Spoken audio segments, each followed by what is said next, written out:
Kita bicara tentang strategi menguatkan ketahanan fisik ekonomi saat pandemi. Ini saya bicara hanya saat pandemi ya. Kalau di luar pandemi tentunya akan banyak strategi lain gitu ya.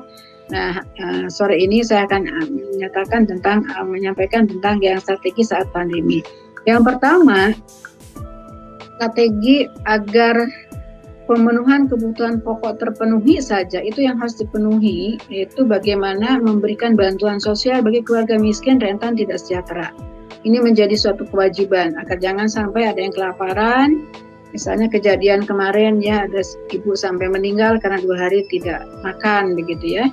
Nah, bagaimana membuat strategi mengembangkan atau menggunakan jejaring sosial kalau sudah ada yang terdekat dengan lingkungan keluarga. Jadi kalau pemetaan jejaring sosial yang ada ini bisa diketahui ya, dan bahkan ada yang bisa mengkoordinasi, itu akan sangat baik begitu, sehingga kemudian bisa disisir, jangan sampai ada keluarga-keluarga yang untuk makan pun tidak mampu.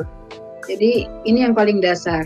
Nah, bagi keluarga yang mungkin tidak seberat itu ya, tapi juga terdampak dengan ketersediaan uang, ketersediaan kebutuhan pokok yang terbatas, maka bagaimana strategi penyediaan kebutuhan pokok secara luas, merata, dan terjangkau harganya. Jadi kejadian misalnya kemarin dengan PSBB, ada wilayah yang harganya jatuh ya, ayam hanya 10.000 tapi di daerah lain 40.000 begitu ya, sehingga uang yang semula cukup untuk mungkin 1 bulan jadi cukup hanya untuk 2 minggu dan sebagainya. Nah, jadi harus ada strategi tentang mekanisme penyediaan. Ternyata persoalannya sepele, misalnya soal transportasi, tapi kok bisa sampai misalnya tidak terperhatikan gitu ya.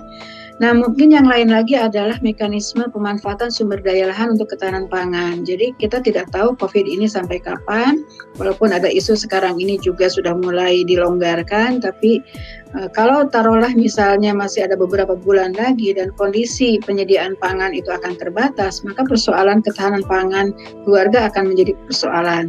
Nah, oleh karena itu juga ada strategi bagaimana pemanfaatan sumber daya lahan yang kosong di sekitar lingkungan dengan suatu mekanisme tersendiri untuk kemudian ditanami rame-rame untuk ketersediaan pangan ya, yang murah meriah dan kemudian bisa dijangkau oleh lingkungan, keluarga-keluarga di lingkungan itu yang paling membutuhkan terutama.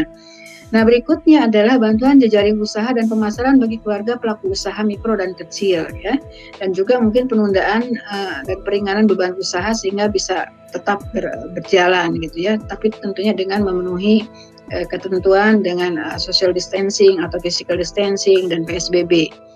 Nah, tingkatan berikutnya adalah membangun atau menyiapkan sistem penyerapan dan penyaluran jasa dan tenaga lepas pasca PSBB per wilayah. Jadi harus disiapkan mekanismenya bagi orang-orang yang tidak berusaha gitu ya, dan bukan pegawai yang memiliki gaji yang mungkin tidak terlalu terganggu, tapi oleh pegawai jasa dan sebagainya yang tenaga lepas, maka perlu menyiapkan sistem penyerapan karena belum tentu bisa diserap oleh lapangan pekerjaan, apalagi kalau baru muncul ya, baru bangkit lagi dan sebagainya.